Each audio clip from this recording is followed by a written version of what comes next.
Hang in Dude, there. It is. that's Smylie Kaufman for 61. Wow. I'm Smylie Kaufman, and this is The Smylie Show. Day 2 of our President's Cup journals, and Smylie, to quote Sahith Theegala in Thursday's press conference, first of all, don't cancel me. Second of all, this was the Mongolian reversal of all Mongolian reversals, because holy smokes, 5-0 finishing yesterday's fourball session. U.S. looks like they have an insurmountable lead. We are, waving the white flag, trying to reconfigure the President's Cup, and we are now tied 5-5 after the first. I mean, this is an incredible stat, and of course comes via Justin Ray, who's got the best stats in golf. This is the first time across the President's Cup, Ryder Cup, or Solheim Cup history that sessions have been swept back-to-back. Truly stunning stuff. Smylie, I'm Charlie Hulme. He's Smylie Kaufman, fresh back from the course at Royal Montreal.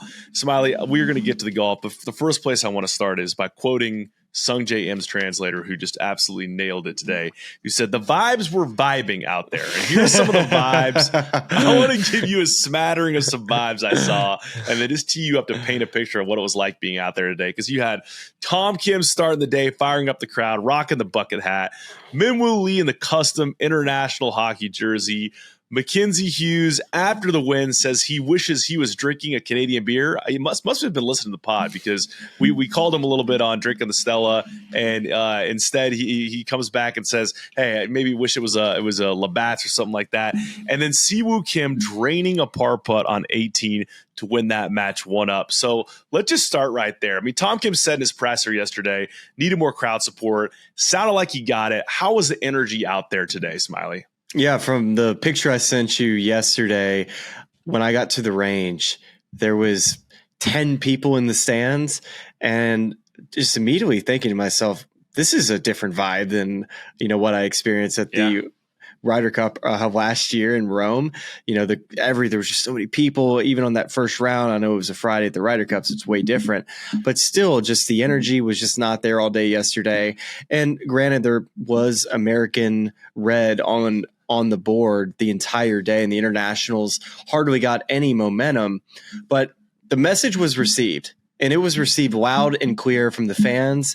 They brought it right from the get-go, but also you really saw the players and the captains right from the start of the day really embracing the crowd, just like you were talking about, with Tom Kim and Minwoo Lee really being cheerleaders out there all day. I was watching Tom every single hole that he was around me, which he was around me a lot today, just pumping up the crowds as he was going up to the green.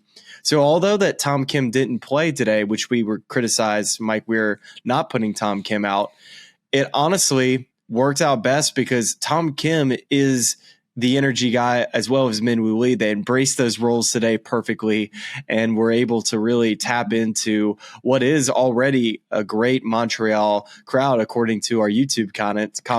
A lot of people jumping in there, letting us know. Yeah, they were letting us know that Montreal Canadiens typically are some of the strongest fan base of the Canadian contingent of NHL hockey. So I saw that today. Had some amazing moments, and 5-0. I think our advice to the captains, Mike Weir, was to go and show the movie Miracle, show all the classic movies. Movie night. And they and credit to Mike Weir. I didn't like the pairings that he set out. Charlie, I really felt like he did not do a great job with the pairings today. And we were all criticizing the pairings. But boy, oh boy, did he pull all the right buttons, and those boys played well together.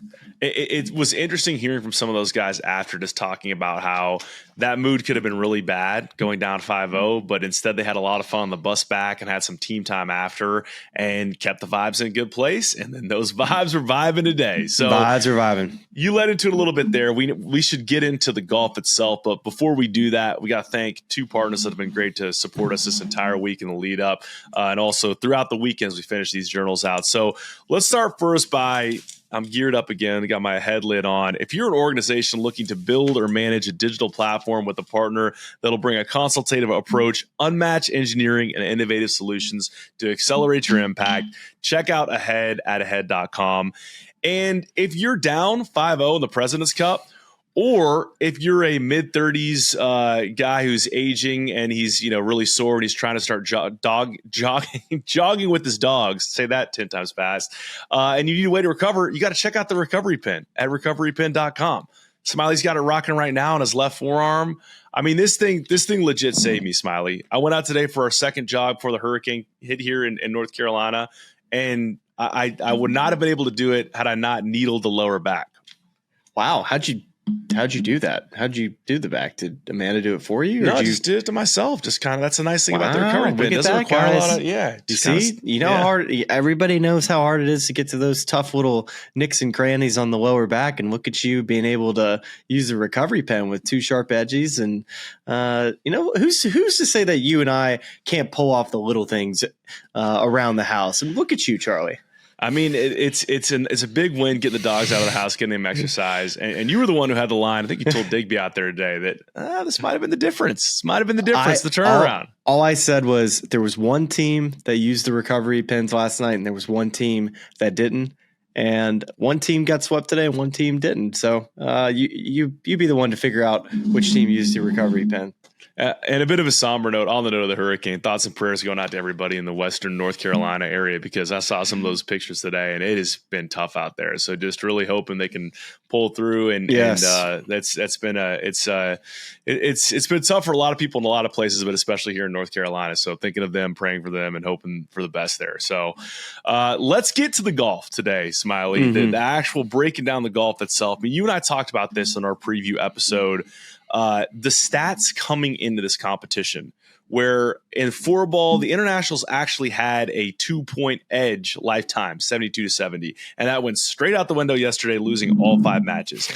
You're looking at foursomes today, where the United States of America had a 37-point edge lifetime, 89.5 to 52.5. And you're thinking, this is a tough scene. All shot is not great for the internationals. What do? Just go out there, flip the script. They win 5-0. So just more stats on this, from the PGA Tour Communications. This was kind of a wild one as well. The last time the internationals won a foursome session, 2005 in the first round. And they won it by a margin of 3.5 to 2.5. So just barely. Just before we dig into the individual matches, what you saw, how stunning was this to you? Oh, it was completely shocking. I didn't think the internationals stood a chance to even win the session today, especially with some of the formidable pairings that the United States were going to put across. But really got the sense when I got on the grounds, it felt like the internationals were going to make an early charge and just to get some black and yellow on the board. And, after talking to some caddies and talking to some players, one of the things I noticed just from watching yesterday, it felt like the players were out of rhythm, in the fact that the players were having a little bit more say on the shot, where talking to players that have had success on this format, for the most part, they always say it's always best to try to just play as if you were playing a golf tournament in your normal routines with your normal processes and reading putts with your caddy.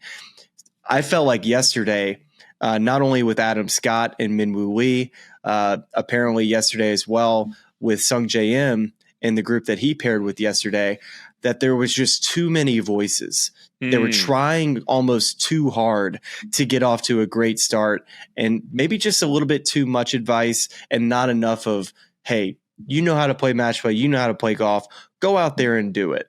And today you could tell that right from the get-go, they were going to come out aggressive. They were going to try to get the crowd into this early. But then you could see that they were obviously executing at a higher level, hitting a bunch of fairways today, which I think was ultimately the difference today in foursomes. Yesterday, fourball, guys were hitting fairways from the United States side, but in a foursome with only one ball that your team could put in the fairway, the international team today was so good at hitting the fairways that I actually love to look up the statistics for each team and what their fairway percentage was, the difference, because from what I saw, that's why the international team made so many birdies and made so many putts, because they had opportunities to get it closer, where I saw a lot of the United States team, they were in the rough, really just playing to corners and just fighting for pars and just basically sitting ducks. If you show up to the first tee in a President's Cup or a Ryder Cup, and you look over and you see Smylie Kaufman wearing a little headset and a pack and ready to go out there and commentate on your group. Much like the diaper changes I have on the horizon when my baby girl arrives, there might be a blowout brewing. Because, I mean, the last 2 years, Smylie, you had the Ludwig and Victor 9-7 over Scotty and Brooks. Today you had Hideki and Sungjae beating Xander and Patrick Cantlay 7-6. The 7-6 mark is the largest win margin in President's Cup history. It's only been done twice before today. David Frost beat Kenny Perry in 1996 in singles by that margin. And in 2011, Adam Scott and KJ Choi beat Tiger Woods and Steve Stricker in Thursday foursomes, also 7-6. What were the vibes like in that group? Like, I'm wondering if you could just compare and contrast. 'Cause I remember you and I talking about how surreal that Ryder Cup match was, the way Ludwig and Victor won that, and just, how out of sorts Scotty and Brooks were. Did parts of it feel like that, or did it feel different from that? I would say still what I saw from Ludwig and Victor was the best alternate shot I'll ever see. Wow. But this was, if that was one, this was a fairly close second. Wow. From what I saw from Sungjae and Hideki today, it was just right. It was just impressive, right? They're the first group out. There's expectations for that first group, by the captain and Mike Weir to get these guys started hot. You don't want to give up an early lead to the Americans and, especially Patrick Cantlay and Xander Schauffele. These are the second best player in the world. And Cantlay, obviously, who's had, loads of success in international team formats. But what they did such a good job of today was they only missed one fairway. They were basically, I think they missed one green from my recollection. So they were 1 under through 5 holes. And then once we got to 6, they birdied every single hole the rest of the way.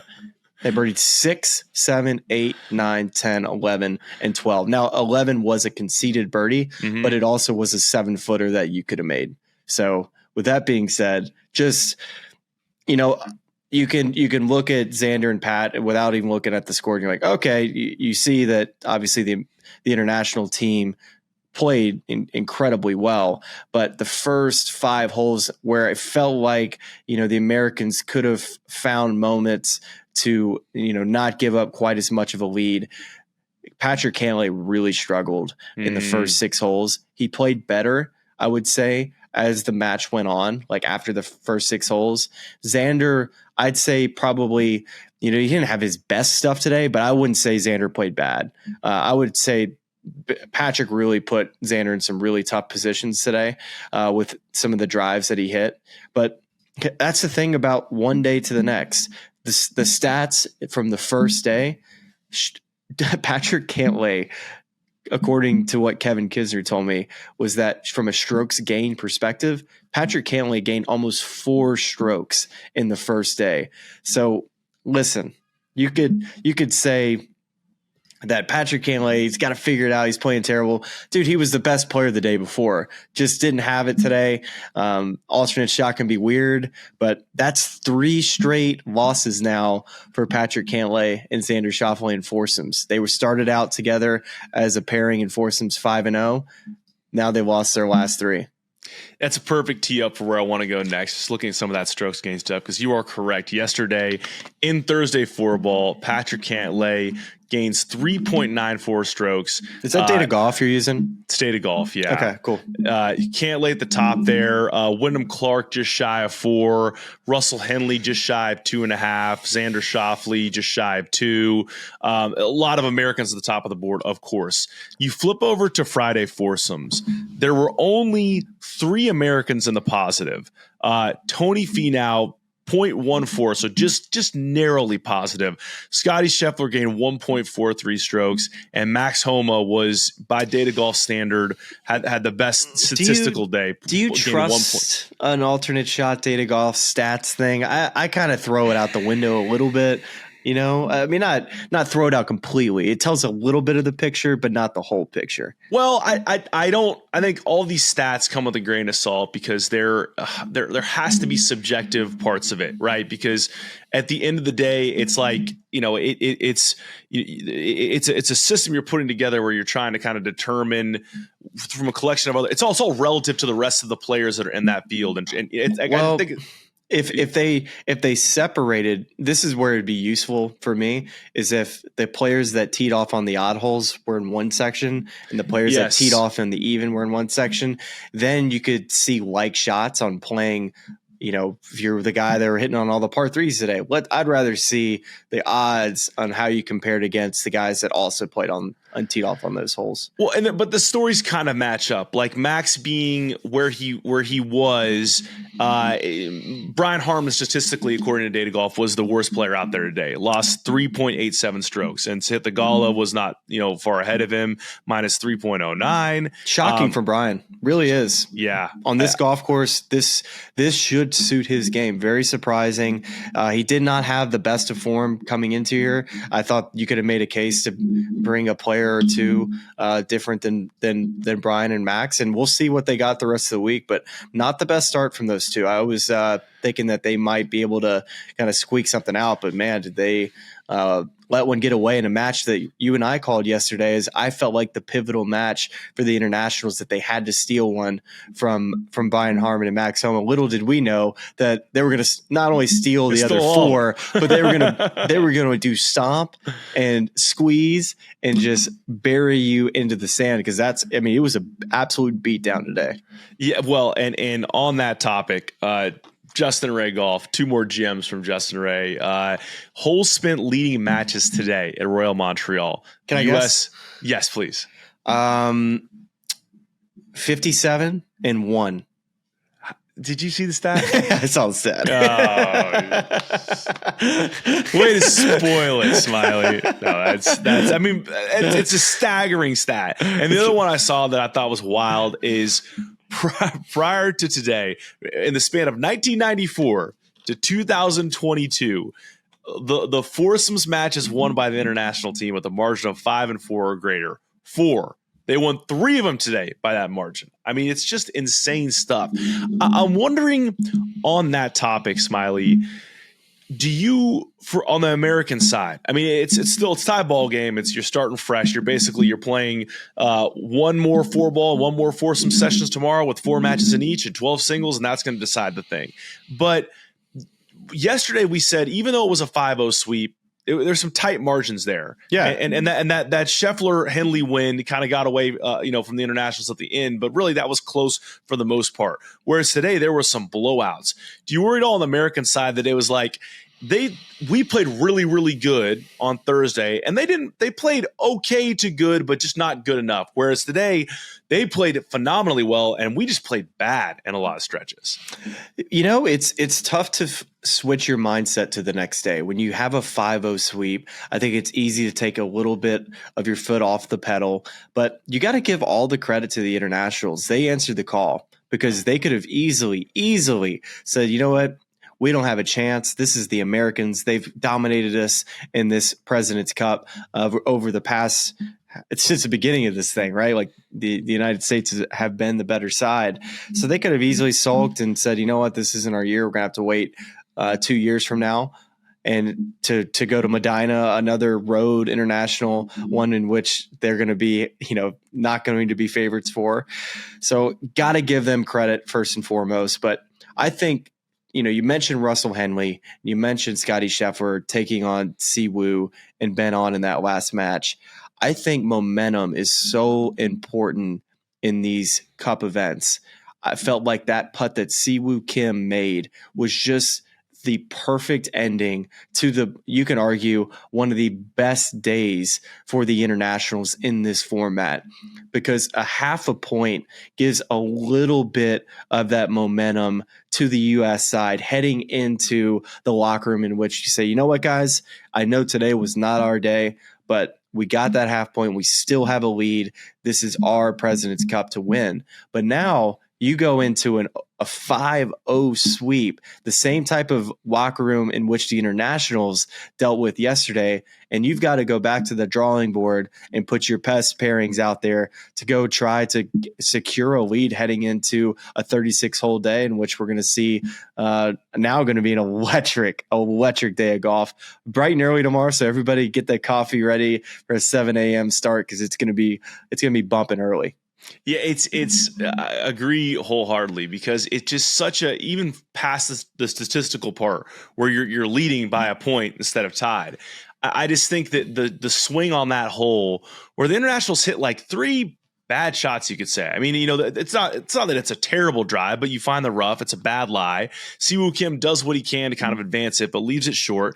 Ben-On obviously wants to hit that chip closer, whereas on the American side, you find a fairway. Scottie Scheffler hits a good iron, just doesn't advance it far enough over that little ridge.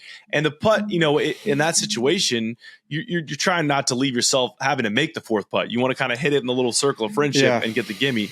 But Siwoo just steps up, makes the putt, 15-footer or whatever it was, celebrates, and it's just such a gut punch because even if you win that session from the international side, 4.5 to a half, the last thing you're thinking about is, man, if we'd only just made a par in 18 to get the sweep, that would have been. It's just the last thing you're thinking about. Whereas to your point, the Americans are going back to the locker room. You're thinking we have something to take and play forward. Now you almost got to do the same thing the internationals did last night.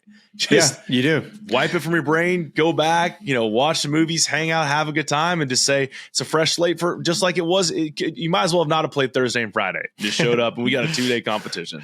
Well, what about you from your perspective? I want to just ask kind of what your thoughts are and just the overall, how great of a golf day it was. The golf course to me really shined. You could feel the energy through the TV. To me, I felt like it was one of the best days of the year.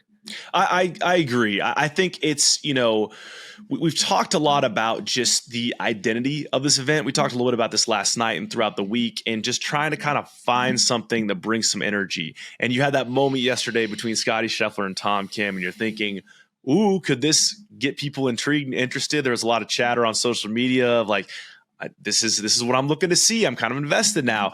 And then, of course, it ends the way it does. And the conversation we're having on the back end is we got to fix this thing because no one's going to care about it if this is the way it's going to go. And you talked a little bit about like animosity or just, trying to kind of find ways to create intrigue. And today there wasn't really any of that like back and forth as much. I mean, there was some fist pumps and things like that. But the best way to kind of create a rivalry in a head-to-head sort of situation is by going out and beating the crap out of the other team. And that's what the internationals did today. And so now it's like, you don't need to do as much of the produced theatrics or whatever you want to call the other stuff.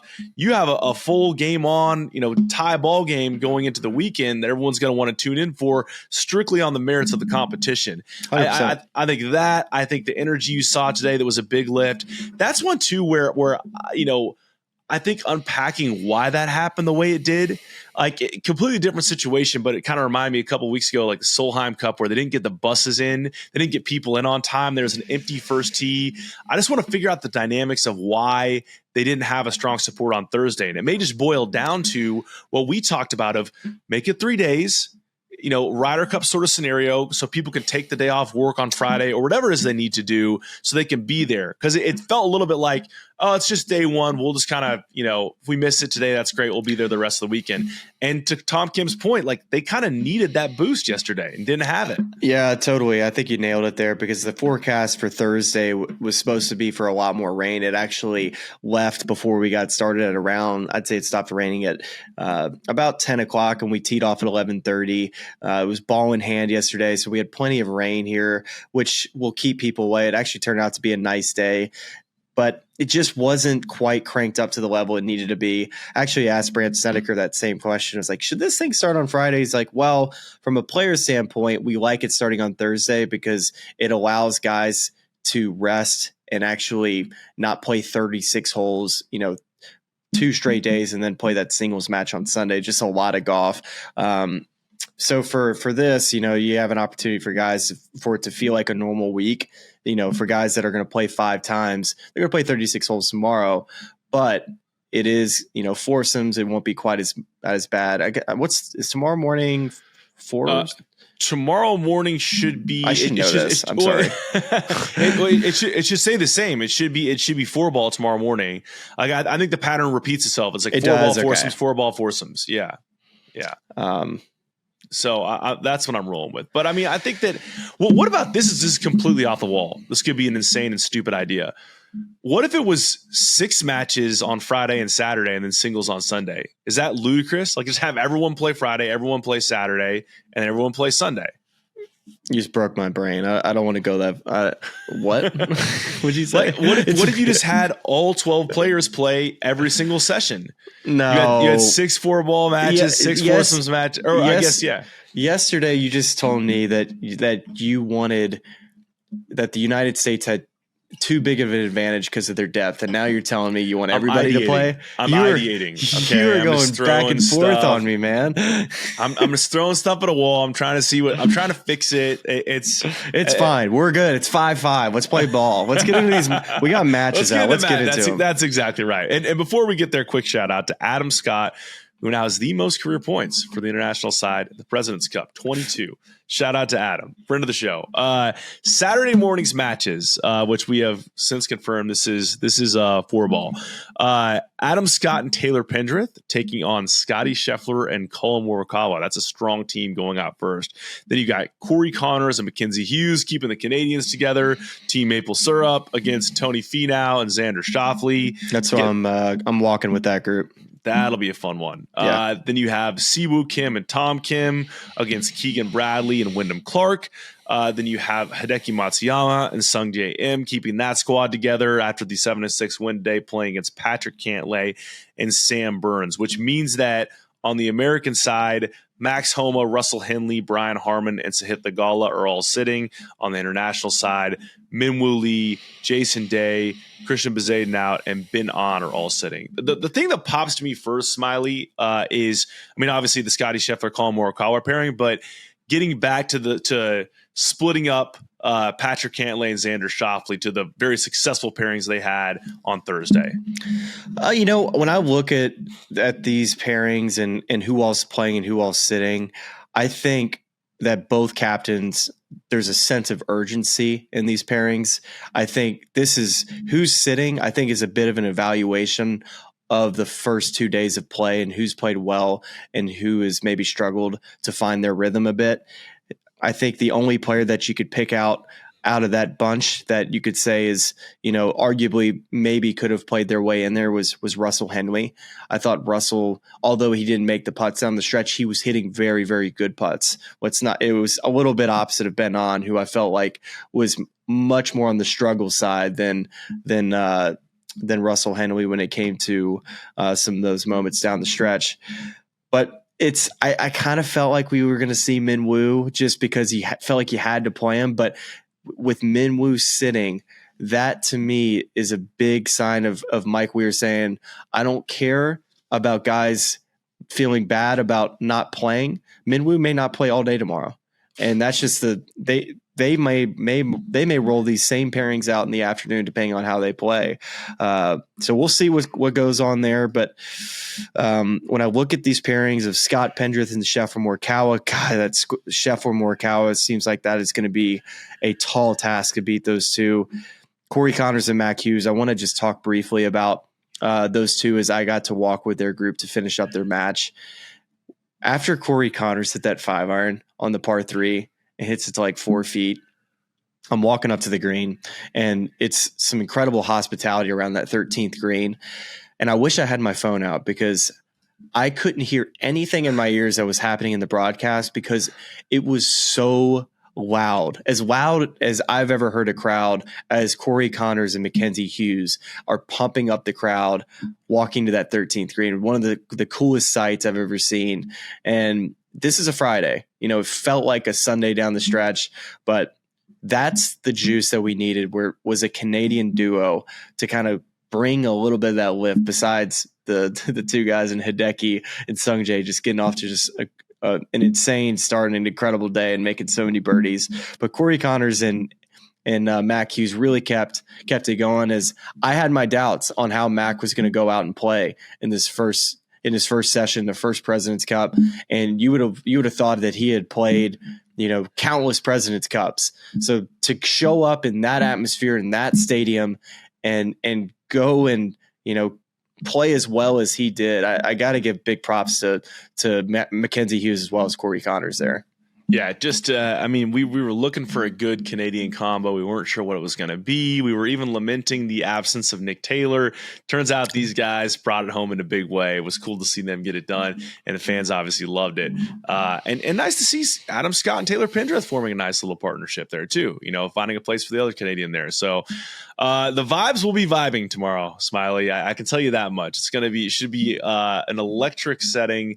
I mean, if that was the Friday fan support, you can only imagine what's going to be like on the weekend when everyone's truly free and out there. Good weather. Is the forecast looking good for the weekend? We got a great weather for the weekend. It's going to be incredible. I think as we go out, we need a bit of a prediction from you, as well as myself. But why don't you get us started? Let's do the first session here. So let's predict this first session, how we're going to go. We've had a 5-0 and a 5-0. I think you and I both have toed the line that this is going to be a tight one, but our session picks have been pretty tough, but I think that's been the case for a lot of people. Well, it's funny, yeah, because we ended up at 5-5 and I had us at 6-4 USA after 2 sessions. So I was close. I just was completely off on the session. So if I'm looking at this, I'm saying, I think Scotty and Colin win that first match. I just can't wait to see them play together. That's going to be a lot of fun. And then I think I'm going to give it to Corey Connors and Mackenzie Hughes in that second match. So 1-1 at that point. Siwoo and Tom Kim against Keegan and Wyndham played so brilliantly together, putted so well together on Thursday that but I could see Tom Kim big lift. Okay, I'm gonna have that one be a half. So now it's 1.5, 1.5, and then you know what, Smylie, I'm Hideki and Sungjae. I think they keep it rolling. I'm gonna go 2.5 to 1.5 for the internationals in the morning session tomorrow. I go the opposite way. I have the first 2 matches going to the Americans. I have a half as well in that third match, but I have Hideki and Sungjae winning that last match. Got it. Okay, so either side of a 2.5 to a 1.5. Yeah. Cantlay and Burns played really well together, but they did. I think the hardest thing to do is after a day like Hideki and Sungjae had is to back it up the next day. You did everything right. Everything went your way. Everything was perfect. It's going to be tough for those 2 tomorrow to keep it. You'll know quickly whether they are going to keep that momentum going or it's going to be a little bit like the first day in which, Cantlay and Burns were just absolutely on fire. Well, it'll also be interesting to see, depending on what happens in the morning, did they have foursomes pairings that are scripted already? Or are we going to see some big deviations for that afternoon? Just depending on how it goes. It's going to be an interesting morning, and it's an all day affair, right? We have 7 a.m. to 6 p.m. tomorrow, which is going to be a lot of fun. So who's leading going into singles? All right, so if I'm giving it to the internationals, 2.5 to 1.5. You're just guessing here, all right? So yeah, I will say, you know what? I'm going to say it's going to be tied going into singles. I'm going to go with the Americans. Got a 1-point lead going into Sunday. I just think that it just the internationals are finding a way to scrape. Like there really isn't a defeated sense. I think Quail was tough a couple years ago because you thought you had this really good roster going in, and then Liv just rips it apart. And so you're just kind of showing up and doing the best you can with the guys you have. But Adam said it too on the podium after today's matches. Like, I can't describe why this team feels different, but it's just there's a different sort of buzz around this locker room. And you don't come back and win 5 in a row after going down 5-0 unless that is a true statement. So I just think they're going to find a way to battle and scrape. I know this, like Sunday singles are going to be electric. Like tomorrow's going to be electric. I can't wait for tomorrow. Yeah. This is awesome. Well, this is where we wanted to be with the President's Cup. A lot of fun, a lot of intrigue heading into the weekend. So we that's about all for today's journal. Can't wait to recap it all tomorrow. Appreciate everyone watching and listening as always. Big thanks to Ahead. Big thanks to the recovery pen. I got to fit in a dog jog at some point tomorrow, and I'm going to do a little pen work before I do that. But we will talk to you very soon to recap Saturday from Royal Montreal. Talk to you then. I listen to this podcast. It's really cool. And all of our lovely fans and subscribers, but make sure you like and subscribe. It's cool to see what you guys are doing. I know golf fans appreciate it, but we do too, so please keep it up. For all the good people of YouTube, like and subscribe. You guys have some good takes, so I'm happy to come on and shoot the